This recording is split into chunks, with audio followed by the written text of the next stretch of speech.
Di pertemuan pertama ini, saya akan membahas mengenai pertama tadi udah pengenalan mata kuliah itu, strategi mengajar kita tadi. Kemudian ini sistem pemasaran jasa, pengenalan jasa dan sistem pemasaran jasa. Mungkin teman-teman belum banyak yang paham tentang jasa.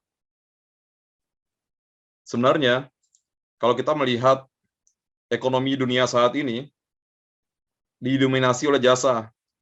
Mungkin teman-teman belajar tentang pertumbuhan ekonomi, apa itu GDP, apa itu, atau apa namanya, struktur ekonomi Indonesia atau dunia saat ini itu sudah didominasi oleh jasa. Kita melihat kontribusi sektor jasa dalam perekonomian negara-negara di dunia secara global itu 63%. Sementara pertanian itu tinggal 6%. Manufaktur itu hanya 31%. Kalau kita lihat data-data terbaru untuk Indonesia, nanti ada datanya, teman-teman silakan buka nanti CIA Factbook. Ini saya kasih tahu sumber data, salah satu data yang akurat. Oke, di sana terlihat bahwa Indonesia itu sudah dominan jasanya hampir 50% lebih. Sedangkan sektor pertanian itu tinggal 14%. Sisanya sektor manufaktur. Selama ini kalau kita dengar negara kita negara agraris. Oke, kalau dari segi jumlah petaninya itu besar, tetapi dari segi kontribusinya dalam ekonomi, yang terbesar itu adalah sektor jasa. Teman-teman bisa merasakan sendiri betapa besarnya sektor ini. Teman-teman membeli pulsa, membeli kuota, itu menggunakan jasa telekomunikasi, jasa internet, kemudian teman-teman membeli barang di minimarket, itu jasa retail namanya. Barangnya kalian beli, tapi barang itu didistribusikan melalui jasa retail. Jasa kedai kopi, itu bagian dari jasa restoran.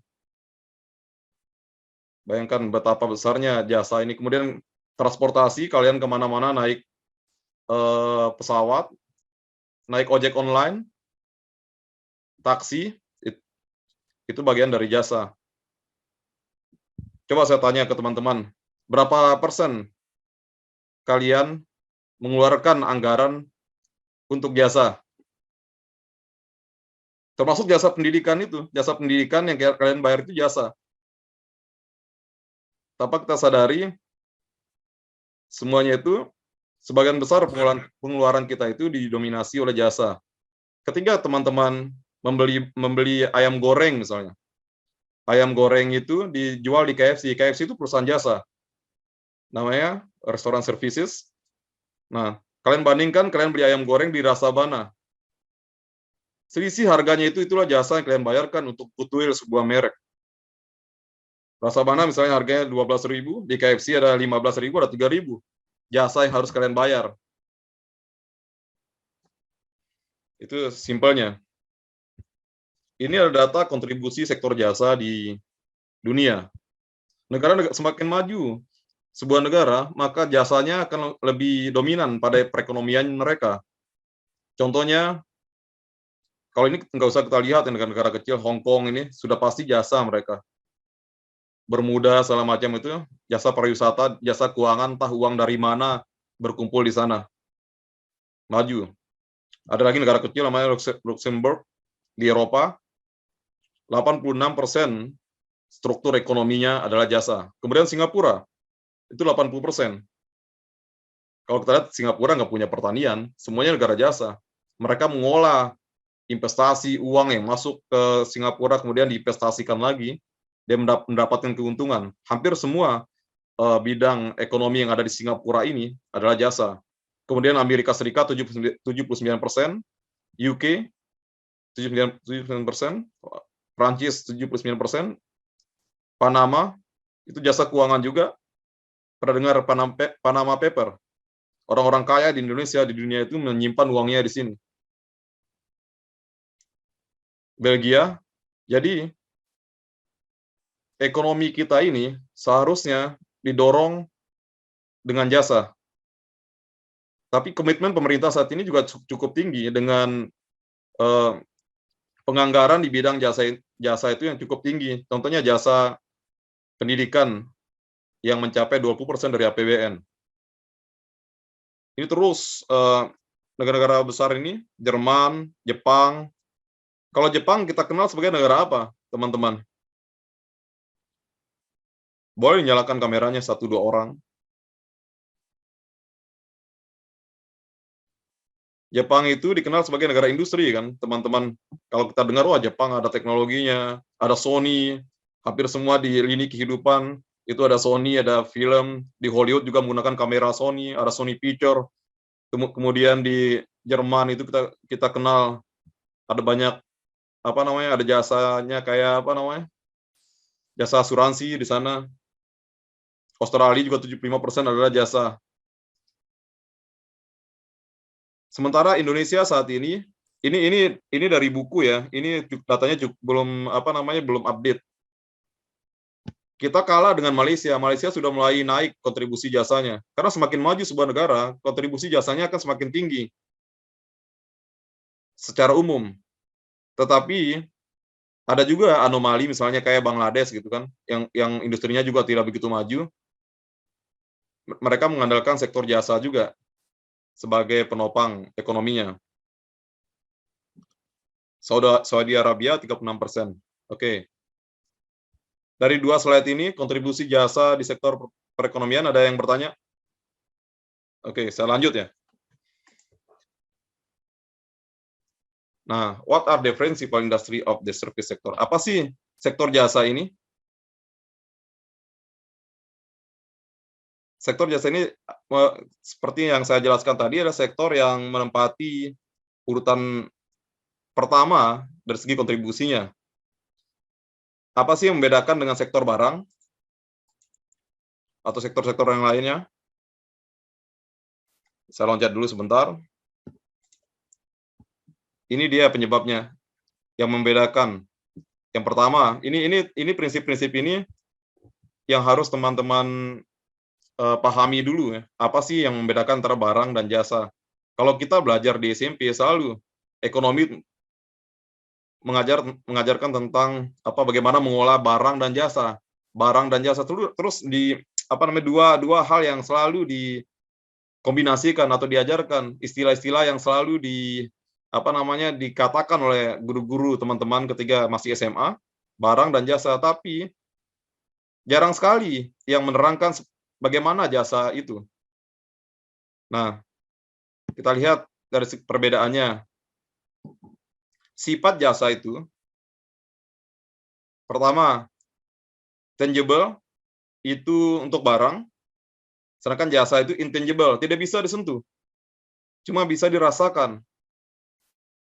Ketika kalian naik ojek, kalian bayar, tapi cuma bisa dirasakan perpindahan tempat segala macam. Kemudian lag in production and consumption. Nah, kalau barang itu ada lag, ada jeda waktu antara memproduksi sebuah barang dengan jasa. Sedangkan jasa itu langsung simultan, langsung dirasakan. Ketika Anda memotong rambut Anda, langsung Anda rasakan ada layanan salon misalnya, salon kecantikan, langsung Anda rasakan. Sedangkan kalau barang itu sifatnya apa? Sifatnya ada lag in production and consumption. Ada jeda waktu antara konsumsi dengan produksinya. Kemudian jasa itu tidak bisa disimpan. Storage, dari segi storage-nya, feature-nya, storage itu nggak bisa disimpan jasa. Sementara barang bisa. Anda bisa menyimpan beras, menyimpan sayur di kulkas. Tapi apakah Anda bisa menyimpan rasa pijat misalnya? Anda menikmati jasa pijat, apakah bisa disimpan? Itu tentu tidak bisa. Kemudian barang bisa ditransfer, bisa ahli dari seseorang ke orang yang lain. Ketika Anda beli makan, ya langsung dapat makanan gitu. Kemudian tadi sifatnya tangible, yang XX ini untuk jasa ya. Jasa itu intangible, tidak bisa disimpan. Lag in production and consumption-nya tidak ada lag, tidak ada jeda waktu antara konsumsi dan produksi. Kemudian, nah ini customer participation. Jadi harus kehadiran antara si customer langsung bertemu dengan si penyedianya. Kemudian jasa itu tidak bisa ditransfer. Ya, itu perbedaannya. Kita kembali lagi ke tadi, kenapa jasa di dunia ini begitu maju saat ini? Faktor apa yang mendorong? Kekuatan apa yang mendorong transformasi ekonomi yang sebelumnya didominasi oleh sektor industri, dan sekarang jasa memegang pasar atau memegang peran penting, peran terbesar dalam perekonomian. Faktor-faktor yang mempengaruhinya, yang pertama kebijakan pemerintah, kemudian perubahan sosial yang dulu mungkin saat ini kita udah tahu jasa, tapi perubahannya sangat cepat sekali. Teman-teman belum pernah merasakan dulu bagaimana misalnya koran, kita baca koran, sekarang koran itu nggak ada, semua pakai handphone, banyak sekali yang berubah saat ini. Kemudian bisnis tren, sekarang hampir semua tren bisnis itu menggunakan IT. Kemudian globalisasi. Faktor globalisasi ini mendorong jasa ini untuk berkembang. Kemudian Bramantio Pajar, kalau enggak ditutup atau enggak out.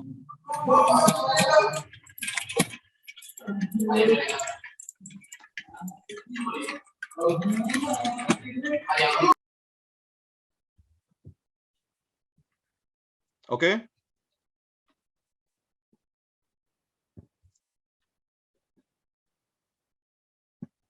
Tadi sampai kemajuan teknologi informasi, kemudian yang menjadi faktor utama dari kenapa jasa ini bisa berkembang begitu cepat adalah faktor IT dan komunikasi. Ini faktor yang merubah pola konsumen dalam membeli dan menikmati jasa, dan juga merubah gaya-gaya pola-pola yang dilakukan oleh para pelaku bisnis ataupun industri yang sebelumnya mungkin berbasis tradisional, kemudian sekarang berbasis IT. IT ini yang mendistrupsi atau mengganti pola-pola bisnis lama. Oke.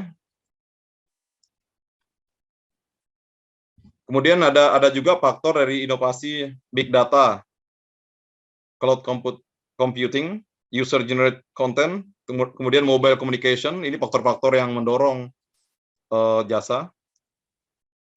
Ini nanti akan saya tanyakan di ujian ya teman-teman.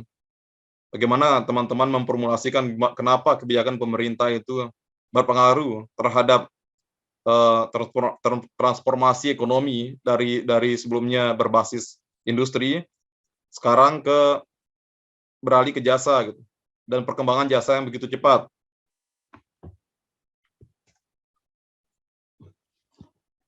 Nah, hal-hal yang penting untuk kita lihat saat ini yang bisa teman-teman pantau sehari-hari, bagaimana teknologi itu membangun sebuah ekosistem jasa yang memudahkan konsumen maupun memudahkan produsen. Kalian pernah dengar teman-teman ketika bagaimana OYO berkembang? Mungkin nanti lihat YouTube bagaimana OYO berkembang di India, yang tadinya seorang anak muda melihat hotel-hotel di kotanya sepi, dia mencoba untuk memasukkan teknologi. Sebenarnya itu sederhana, teman-teman. Peer-to-peer bisnis itu yang tidak begitu, artinya dalam dunia IT pun itu sederhana. Kemudian memasarkan hotel-hotel di kampungnya dan membuat dia sebagai salah satu, mungkin sekarang orang terkaya di India. Nah, bisnis jasa ini yang berbasis IT mulai dari contohnya peer-to-peer services. Ada yang tahu apa itu peer-to-peer services? Desnita Arga Pramesti.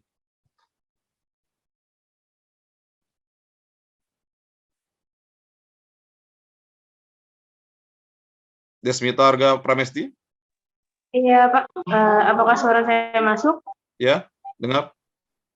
Oke. Untuk peer-to-peer kurang tahu, Pak. Kurang tahu, Pak, apa itu peer-to-peer. Kayak pinjam uang bukan sih, Pak? Pinjam uang dana gitu. Ya, bisa. Salah satu contohnya seperti itu. Teman-teman, contohnya lagi adalah Airbnb. Pernah dengar Airbnb? Teman-teman, kalau misalnya datang ke Jogja ramai-ramai, mau minjam rumah, mau sewa rumah itu. Pernah, Pak. Ya, jadi peer-to-peer itu memungkinkan suatu bentuk desentralisasi sebuah bisnis yang memungkinkan si pelaku peer-to-peer ini dengan konsumennya langsung melakukan transaksi. Ketika kita jadi tanpa melibatkan pihak ketiga. Ya, jadi mempermudah konsumen itu, kita misalnya mau sewa rumah, tidak perlu kita ke orangnya, kita langsung aja ke Airbnb gitu kan, kita bayar di situ.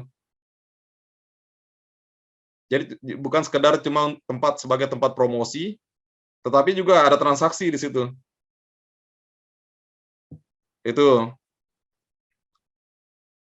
ada personal loan tadi yang dikatakan oleh Alvin. Saya minta teman-teman mungkin di sini jangan pernah sekali-kali kalian terlibat dalam masalah hutang-hutang online ya, teman-teman ya. Kalian sebagai orang bisnis, pendidikan bisnis, ngerti ekonomi, hidup sederhana ya, daripada minjam-meminjam. Kecuali ya nggak ada kepepet pun, nggak ada istilah kepepet. Karena banyak kita melihat.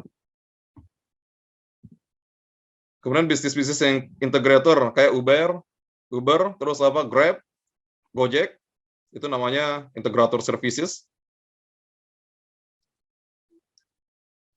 Ada integrator services ini artinya satu platform, tapi ada banyak drivernya, contohnya independent driver yang menjadi mitranya. Mereka tuh bukan karyawan tapi mitra, secara mereka merdeka artinya. Mereka juga bayar ke menyisikan uangnya itu untuk si Ubernya atau si Grabnya. Ini perkembangan luar biasa. Nah, multiplier efek dari teknologi ini, peer to peer terus integrator ini luar biasa sekali, menyerap tenaga kerja yang luar biasa.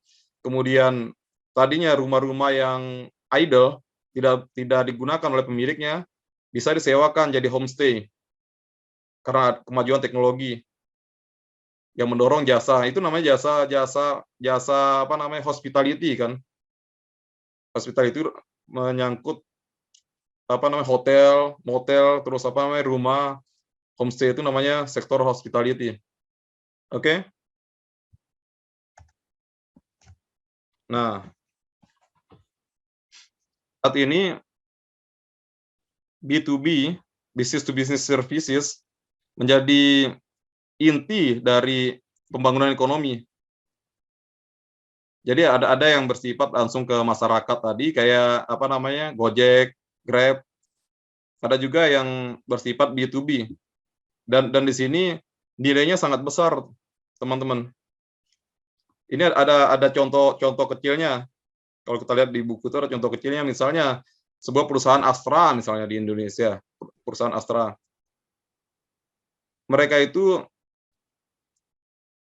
tentu membutuhkan banyak sekali input-input yang lain, seperti mereka membutuhkan desainer, membutuhkan IT, membutuhkan sampai kantinnya, penyediaan makanan sampai kantinnya itu tidak bisa disediakan sendiri oleh mereka. Misalnya, contohnya perusahaan industri.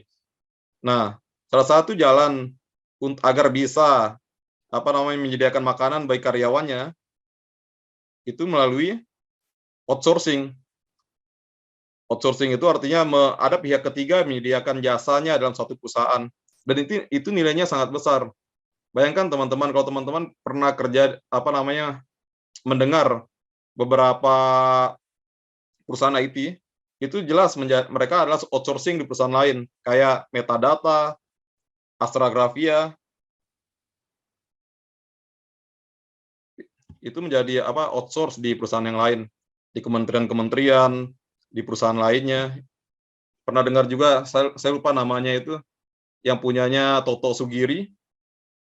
Beliau itu menyediakan server atau big data, tempat penyimpanan data bagi perusahaan-perusahaan di berkelas internasional di Indonesia. Beliau itu nanti lihat vlognya Iwan Nugroho ya tentang ini tugas dari saya untuk besok saya tunjuk secara random. Saya minta kalian lihat vlognya Iwan Nugroho dengan Toto Sugiri gitu tentang penyimpanan data server data di Indonesia.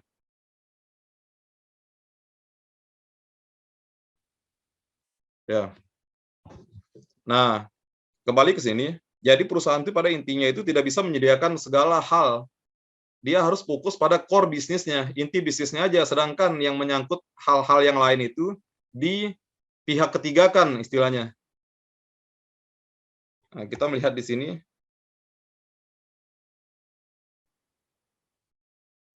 Nih, ini contohnya.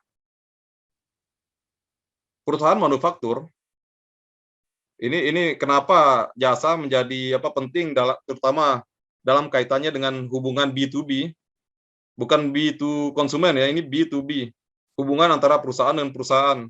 Nah, contohnya tadi perusahaan manufaktur yang memproduksi mobil atau motor misalnya, dia hanya bisa menyediakan jasa sebatas pada akuntan, internal accounting, terus desain, legal, dan advertising. Sementara yang menyangkut R&D services biasanya diserahkan ke pihak ketiga. Ini ada perusahaan sendiri yang menyediakan R&D, jasa riset and development ini. Gimana sih mereka membeli desain-desain baru, atau misalnya pakaian, mereka membeli desain-desain pakaian, terus ada product design services sebagai bagian dari outsourcing-nya. Nah, kemudian perusahaan manufaktur ini, dia harus juga menggunakan jasa dari logistik, jasa untuk mengantarkan produknya, itu menggunakan jasa logistik. Teman-teman sudah sering berhubungan lah, paling tidak dengan Tiki, dengan itu jasa logistik. Jadi perusahaan itu tidak harus menyediakan jasa logistik, tapi memihak ketigakan, sehingga nilai dari pihak ketiga ini cukup besar. Banyak sekali itu. Kemudian ada jasa yang disediakan oleh pemerintah, yang kebanyakan umumnya gratis, tapi ada juga yang berbayar. Contohnya infrastruktur, jasa pelabuhan. Itu nilainya sangat besar sekali. Terus jasa bandara, di mana pesawat itu landing dan membayar per jam dari biaya parkir mereka di suatu bandara. Itu disediakan oleh pemerintah melalui BUMN. Jasa perkeretaapian. Jadi dalam mendukung misalnya si perusahaan manufaktur ini. Kemudian service industri, komunikasi, transportasi, utility, bank, asuransi, juga di pihak ketiga kan. Belum ada, mungkin perusahaan manufaktur yang punya bank itu tidak banyak. Kalaupun punya bank, satu pemilik, tetapi itu berbeda perusahaan, tetap outsource. Ya kan? Misalnya Sinarmas itu punya kebun, punya Sinarmas Land. Nah, dia juga jasa keuangannya itu diserahkan ke misalnya Bank Sinarmas. Tetapi itu dua entitas yang berbeda. Teman-teman ada pertanyaan untuk gambar 1.10? Apa sih maksud dari gambar 1.10 ini? Nanti akan saya tanyakan ini.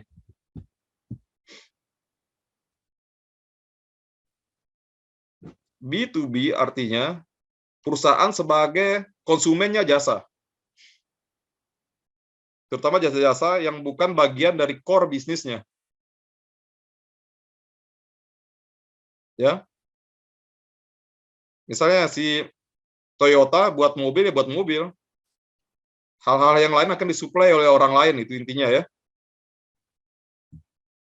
Ya. Ini dipahami baik-baik tentang apa namanya, bagaimana sebuah perusahaan itu sebagai konsumen jasa.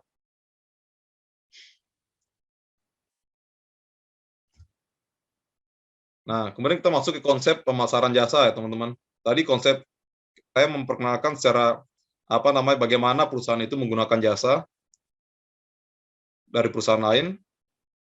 Sebelumnya juga saya sudah menjelaskan kepada teman-teman mengenai kontribusi sektor jasa, faktor-faktor yang mendorong jasa itu begitu berkembang cukup pesat, sangat pesat, yang paling pesat di antara sektor-sektor yang lain. Ya. Nah, sekarang konsep pemasaran dan penjualan. Ada marketing, ada sales, ada sales kalau kita lihat. Nah, teman-teman mungkin kalau melihat apa sih perbedaan antara pemasaran dan penjualan? Landreas Filivis, apa itu perbedaan yang mendasar?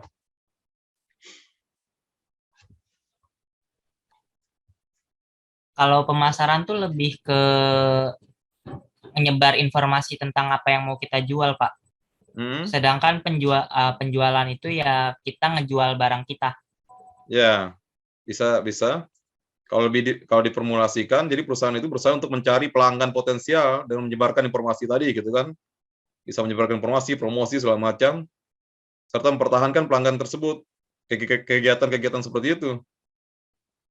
Contoh promosi misalnya, ada iklan dulu kalau kita nonton TV, zaman TV gitu kan, ada iklan motor yang seharusnya itu sudah laku motor itu. Kalau dulu zaman dulu itu motor Mio misalnya, itu gunanya apa sih, dia kok berikan lagi, buang-buang duit gitu, sedangkan orang sudah beli. Itu salah satu mereka bagian dari teknik marketing untuk menyapa pelanggannya. Bukan untuk bisa jadi atau hasil lainnya itu untuk meningkatkan penjualan, tapi kalau sudah laku biasanya itu untuk menyapa aja. Nah, kemudian penjualan itu adalah upaya perusahaan untuk menaikkan jumlah barang, dikatakan oleh Andreas tadi. Oke. Kalian pahami dulu antara pemasaran dan penjualan. Ada orang bekerja di bidang marketing gitu kan. Direktur marketing ada yang apa namanya, pasukannya yang langsung menyerbu pasar gitu, salesnya gitu.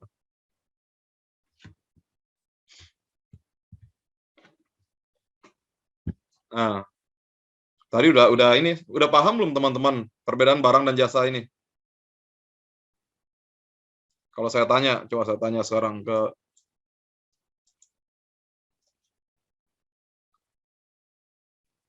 Nilnal Muna. Coba Nilnal Muna.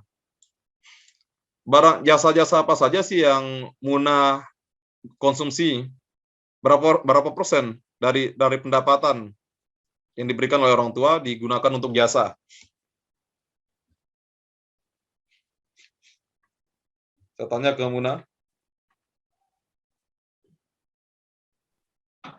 Kurang lebih 50%, Pak.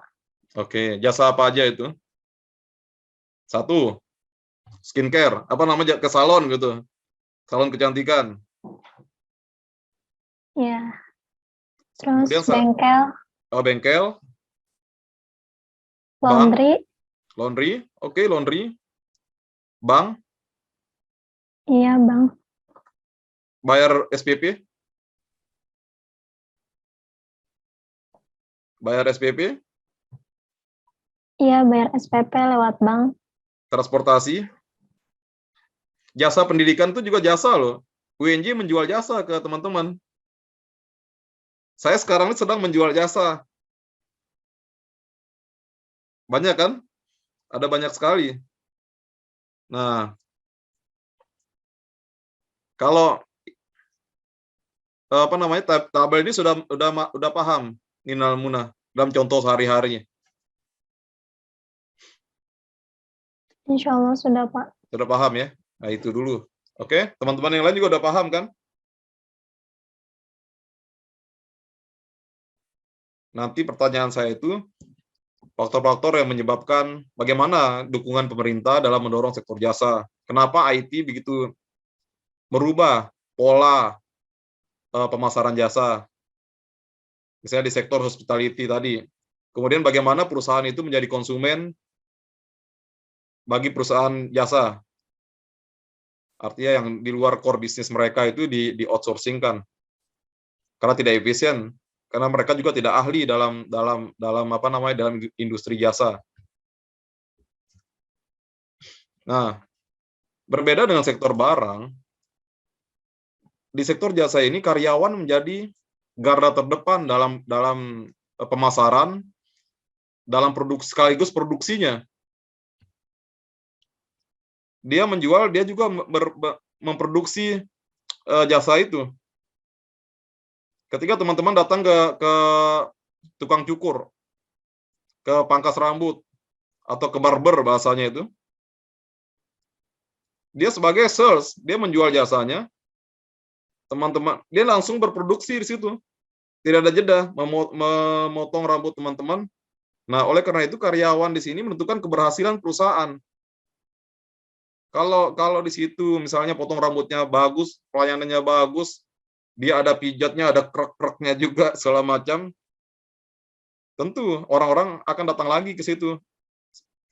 Selain itu juga ramah. Jadi karyawan ini menjadi garda terdepannya dulu sebelum faktor-faktor yang lain dalam jasa. Coba bayangkan teman-teman, kalau teman-teman naik ojek, tiba-tiba ojeknya kencang banget, ngebut gitu. Kaki teman-teman itu terbentur mobil, segala macam. Apa yang akan teman-teman lakukan?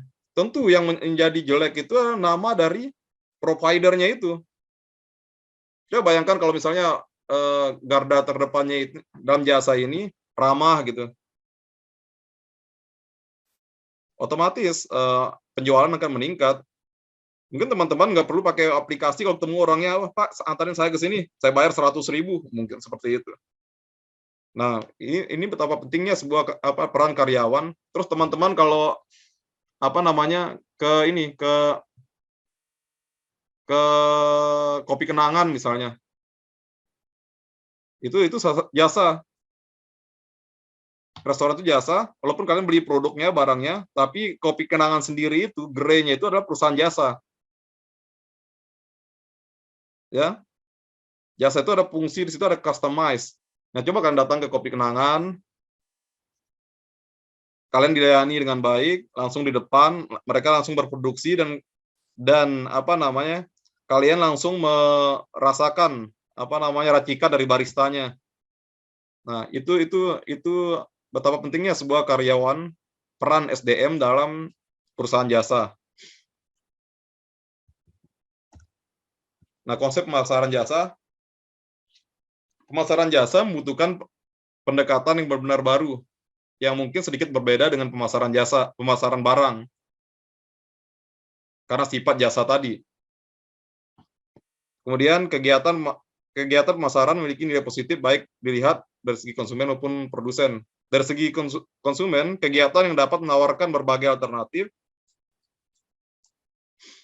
alat pemuas kebutuhan, sehingga nilai kepuasan itu sendiri bertambah besar. Artinya, ketika teman-teman membutuhkan sesuatu, nah, jasa ini, yang mengantarkan jasa itu menjadi suatu hal yang penting. Perusahaannya, nilai perusahaannya itu, kalian tentu sebagai konsumen akan membandingkan antara bagaimana jasa itu dihantarkan ke teman-teman. Yang tadi saya berikan contohnya. Semakin baik mereka mengantarkan jasa yang berawal dari konsumen tadi, maka semakin besar nilainya dengan nilai interaksinya dengan konsumen. Paham nggak teman-teman? Interaksi produksi jasa tadi.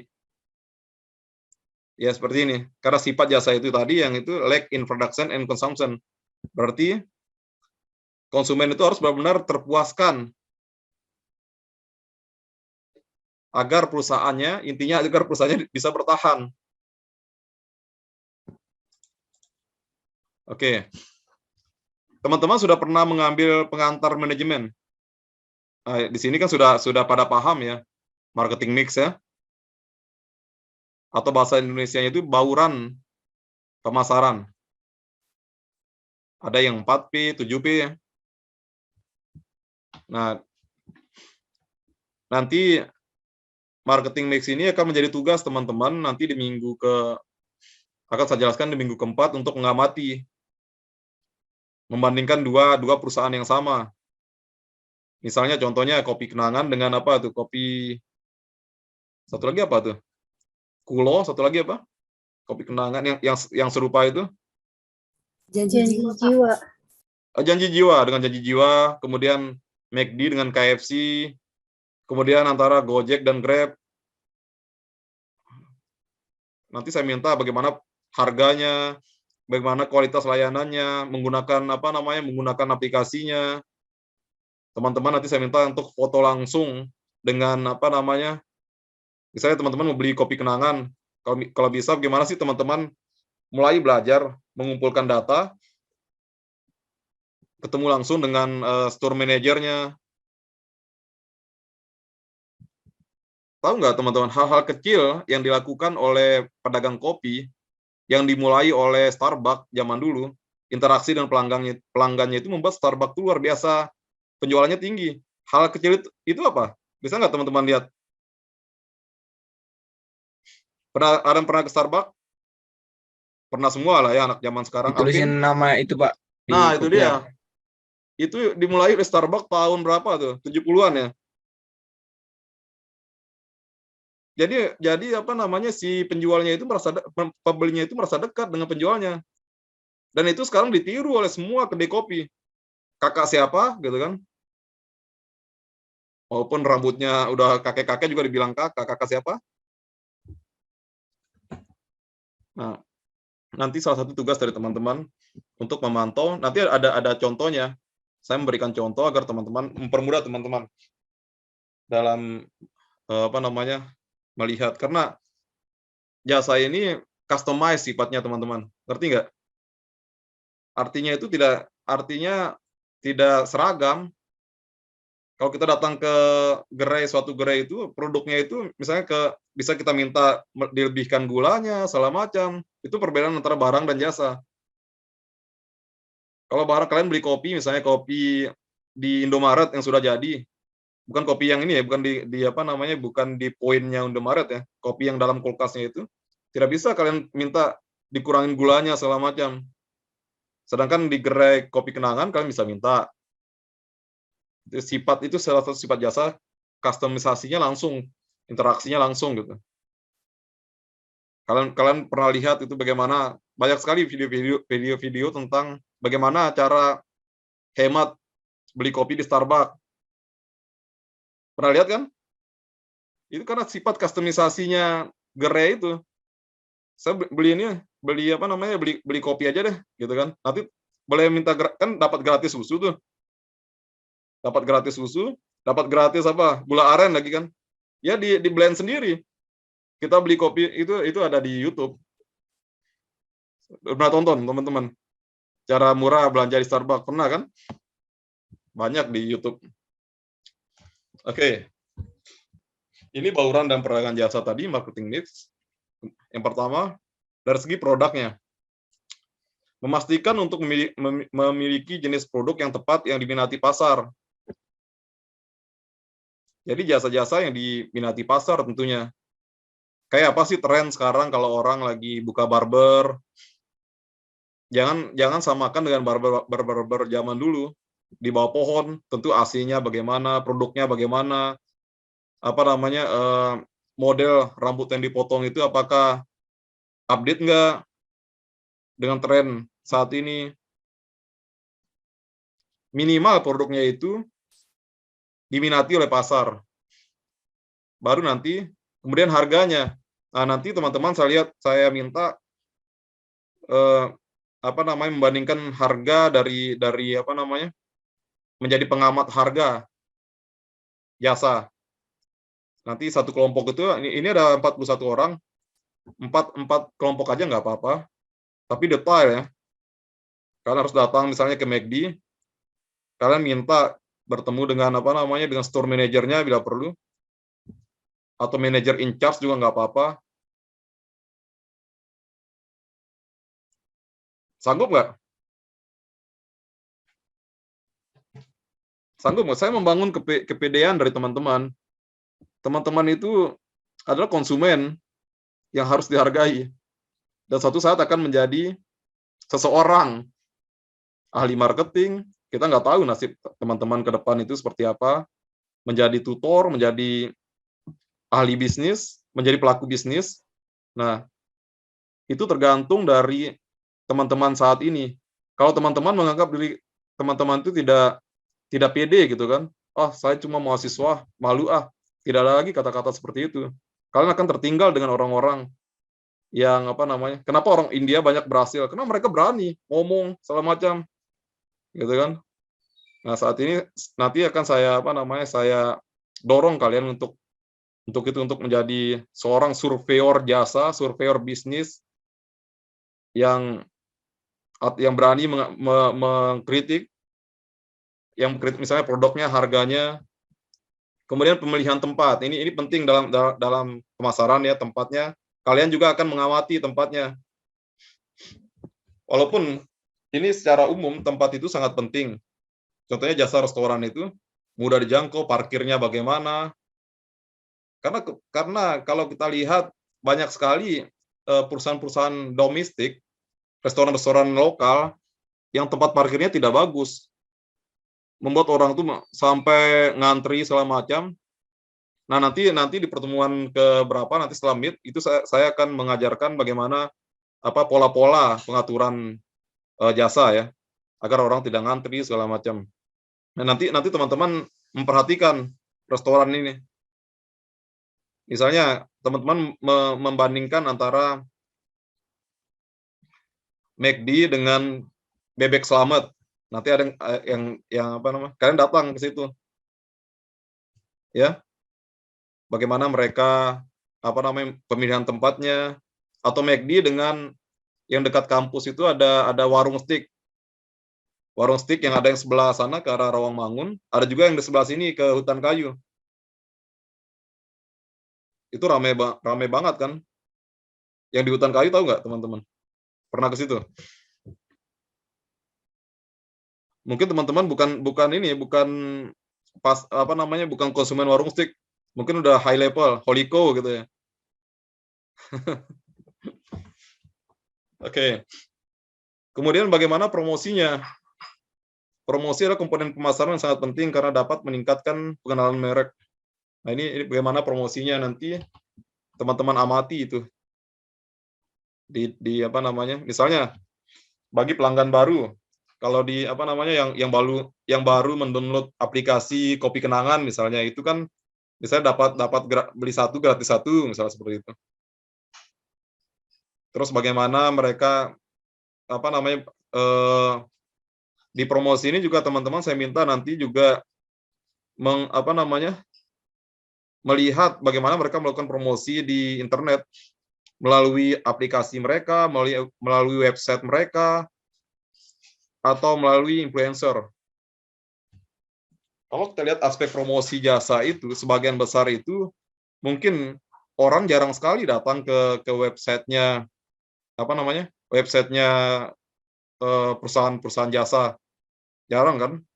Mereka lebih banyak orang lebih banyak tahu dari influencer.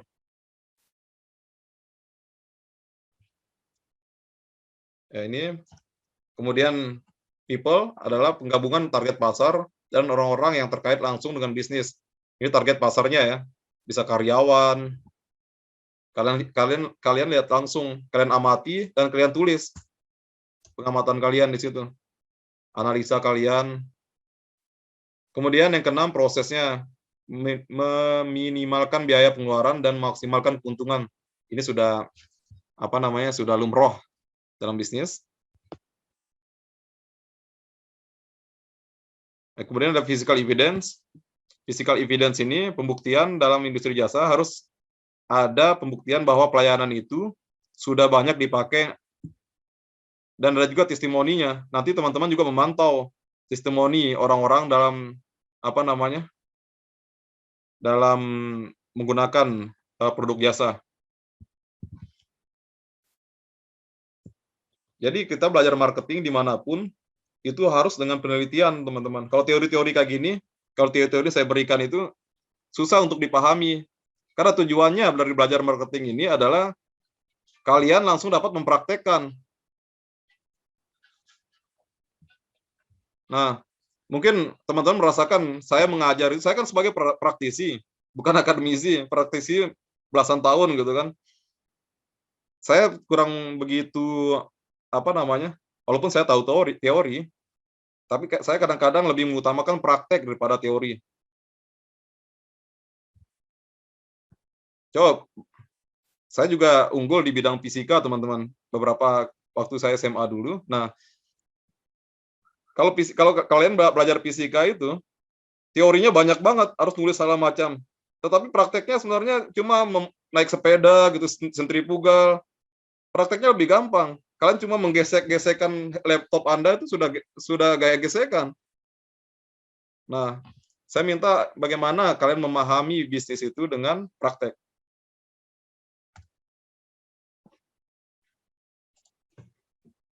Nah, strategi meningkatkan penjualan. Penjualan jasa, dalam hal ini penjualan jasa ya teman-teman. Yang pertama, memperkuat brand perusahaan. Kalau brandnya sudah kuat, tentunya target kayak Starbucks misalnya. Mungkin dari segi kualitas produknya sama aja dengan perusahaan lain. Kalian beli kopi,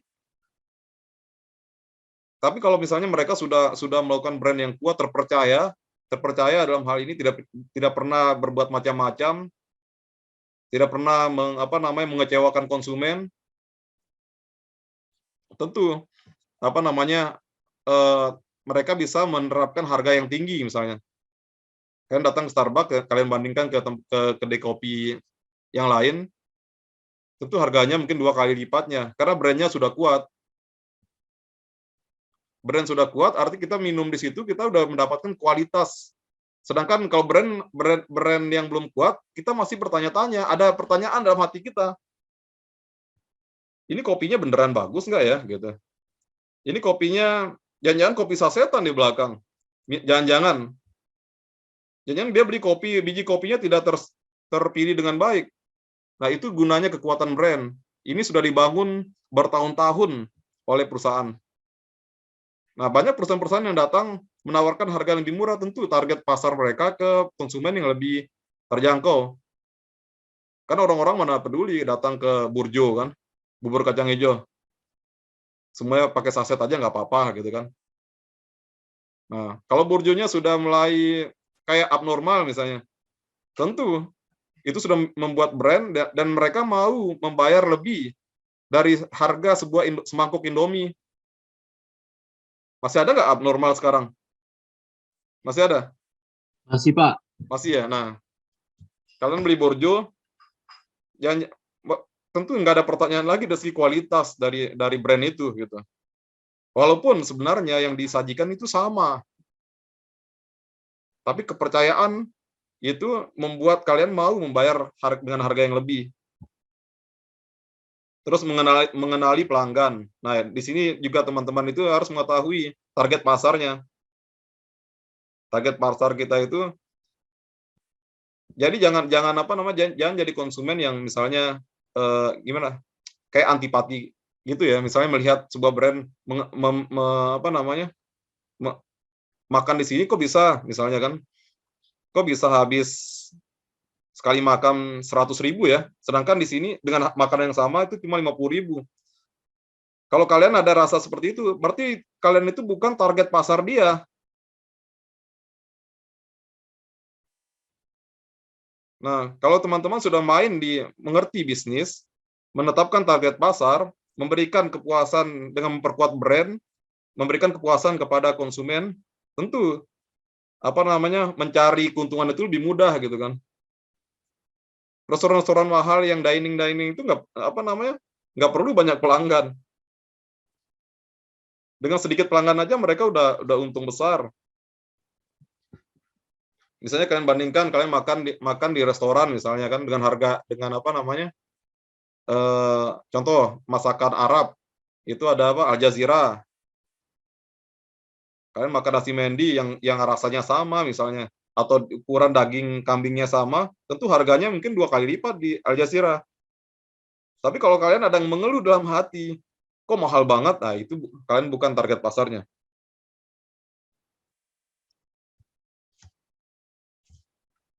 Nah, itu penting untuk dipahami ya. Kemudian melakukan promosi melalui online, ini sudah hampir semua perusahaan itu sudah melakukan melakukan promosi secara online. Bahkan sekarang itu promosi itu sudah hampir tidak ada, sedikit banget yang promosi melalui media-media yang mainstream ya, kayak koran segala macam itu. Sekarang teman-teman kalau buat perusahaan itu mudah banget. Dulu perusahaan itu menghabiskan banyak uang untuk promosi. Sedangkan sekarang itu cukup dengan masuk ke Facebook, masuk ke Instagram yang paling banyak digunakan. Ya. Terus memilih lokasi. Walaupun secara beberapa jasa itu harus memilih lokasi kayak restoran, hotel. Nanti ada juga yang saya tugaskan satu kelompok untuk melihat hotel yang chain-nya itu lokal dan internasional. Dan saya harap teman-teman sebagai seorang yang belajar marketing nanti, bagaimana teman-teman bisa berpenampilan, meyakinkan, masuk, kalian amati, kalian datang ke hotel-hotel besar, Ritz-Carlton atau apapun itu, kalian mengamati aja, kalian lihat informasinya tentang perusahaan itu, sejarahnya bagaimana, terus kalian lihat itu ada di negara mana saja, bagaimana satpamnya, bagaimana front line-nya bersikap, nanti kalian akan amati itu. Oh, ini search engine optimizing ini terkait dengan website perusahaan. Itu pun udah jarang digunakan sekarang ini. Nah, ada satu contoh lucu. Ketika saya itu ke sebuah restoran, restorannya itu, ya saya nggak sebut namanya, saya diminta untuk scan barcode. Saya pikir dengan scan barcode itu saya bisa memesan makanan. Ternyata scan barcode itu cuma untuk menunya saja. Saya harus panggil juga si pelayannya. Mungkin tujuan dia itu agar search engine-nya itu tinggi gitu. Dia mencari pelanggan, mencari uang di situ, di jumlah kunjungan websitenya. Entah itu anaknya mungkin yang punya. Tetapi tidak full service gitu. Seharusnya kan kalau ada ada scan barcode di situ, kita bisa pesan makanan kayak di Kopi Kenangan ya. Semuanya udah ada di situ, sudah ada menunya, kita pembayaran juga bisa di situ. Di situ enggak. Ya, ini gaya-gaya lama ya, SEO ini termasuk gaya-gaya lama ini, SEO. Kemudian meningkatkan kualitas layanan jasa itu pasti. Ya, demikian presentasi saya. Mungkin teman-teman ada pertanyaan. Nanti ini akan saya saya upload di YouTube saya ya. Teman-teman mungkin bisa nyatat lagi. Ada pertanyaan, teman-teman?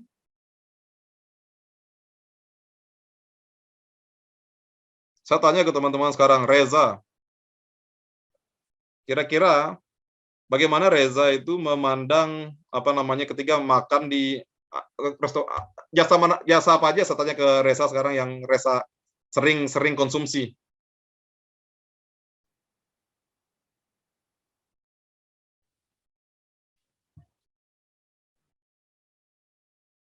Ini maksudnya memandang apanya, Pak? Pemasarannya. Enggak, yang sering dikonsumsi dulu apa? Misalnya Solaria deh. Oke, Solaria. Bagaimana perkembangan Solaria dalam 3 atau 5 tahun terakhir lah? Selama Reza amati gitu. Perkembangan harganya, layanannya, terus pemilihan lokasinya. Kalau buat itu dia berkembang sih Pak, kayak misalkan kalau dari harganya udah pasti naik kan makin ke sini. Terus kalau buat pelayanannya sekarang kan dia juga pakai scan barcode ya Pak. Kalau dulu kan kayak di kertas gitu. Ya. Nah, itu salah satu nanti yang akan teman-teman amati ya. Misalnya itu bisa dibandingkan dengan apa itu? Solaria itu ada juga yang dekat-dekat, ada Juice gitu kan, yang perusahaan-perusahaan serupa dia, atau apa saja gitu, nanti bisa dibandingkan nanti. Misalnya teman-teman sekarang memantau misalnya harga dari dan kualitas layanan dari ojek online. Misalnya kalau dulu misalnya banyak promo, kok sekarang enggak gitu kan. Atau teman-teman menggunakan jasa belanja online. Dulu kok banyak iklan-iklan setiap ada 777, 888, 999, kenapa sekarang enggak? Itu seorang mahasiswa yang sudah belajar marketing, belajar jasa itu tidak hanya menikmatinya, tapi bagaimana berusaha memahami jalannya bisnis itu. Dan suatu saat, bagaimana saya akan menjadi pemiliknya. Setidaknya karyawannya, pemiliknya. Kita ubah pola pikir kita saat ini ya, orang-orang teman-teman yang sudah belajar bisnis ya. Bagaimana kita melihat suatu bisnis itu, kita datang sebagai pelanggan, dan di kemudian hari kita akan menjadi pemilik. Setuju nggak teman-teman? Hafiz, coba komentar Hafiz. Iya Pak, kenapa? Nah, teman-teman nanti akan menjadi pelaku jasa. Ingat, guru itu pelaku jasa loh. Nanti akan saya terangkan bagaimana jasa di internasional ya. Jasa itu ada 4 moda peragaan jasa, pemasaran jasa secara cross border. Yang pertama namanya cross border supply, itu jasa dikirimkan dari satu negara ke negara yang lain melalui internet. Misalnya guru di Indonesia mengajar muridnya yang ada di Malaysia. Ketika teman-teman sudah punya kualifikasi khusus atau bekerja di sebuah sekolah di Malaysia, itu namanya cross border supply. Itu sudah dibicarakan sejak tahun 95. Kemudian moda kedua itu consumption abroad. Contohnya konsumen yang datang ke Indonesia. Konsumen yang datang ke negeri kita. Jadi konsumen jasa itu bisa wisatawan, bisa pasien yang mau berobat. Yang ketiga commercial person. Saya menulis tahun 2014 tentang bagaimana Alfamart berekspansi ke luar negeri. Yang dijual apa? Jasa retail. Berekspansi ke Filipina dan sekarang sudah mau 1000 gerai di sana. Ayo kita buka mindset kita sekarang ini untuk lebih global gitu. Menyikapi. Karena kita ini ketika teman-teman akan menjadi pekerja global nanti. Apapun pekerjaan kalian akan bersentuhan dengan global. Tidak bisa dilepaskan. Makanya untuk masuk ke pasar global itu kalian siapkan, kalian usahakan, jangan melihat hasilnya. Kalian belajar yang rajin, memahami bisnis yang tidak hanya menikmatinya. Kemudian teman-teman juga belajar bahasa Inggris. Ingat, pekerja jasa ini pekerjaan yang menggiurkan. Coba kalian pernah nonton di YouTube itu ada Sarip Sapata? Pernah kunjungi vlognya Sarip Sapata? Dia orang Indonesia yang tinggal di Swiss. Dia seorang software engineer di Swiss. Gajinya berapa itu? Ratusan juta. Tapi background dia apa? Background dia itu sarjana politik, kalau nggak salah sarjana politik.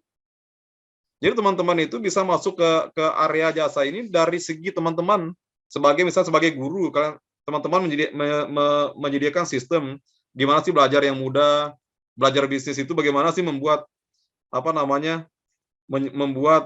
skema bisnis, segala macam bisnis plan. Itu bisa teman-teman jual langsung ke YouTube. Punya ide apa? Ketika teman-teman berkunjung membahas saja, itu sudah salah satu bentuk pekerjaan jasa. Oke? Ada pertanyaan?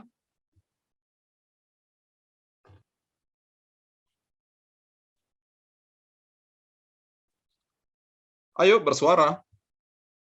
Saya Pak ingin bertanya Pak. Ya. Gimana, Alvin? Nah, jadi kan tadi di Marketing Mix ada tempat sama produk ya. Ya. Nah, misalkan suatu kedai kopi nih, terus kan dia bagus nih, estetik, tempatnya instagramable maksudnya. Ya, Nah, itu dia masuknya ke produk atau ke place, Pak. itu dari segi lokasi itu dapat dua-duanya. Jadi gini teman-teman, kadang-kadang ya, ini ada anomali. Kedai kopi itu kadang-kadang tempatnya nggak perlu strategis, tetapi ramai dikunjungi. Karena tempatnya estetik, yang pertama, dan harganya pun dia menerapkan harga yang tidak begitu mahal. Contohnya,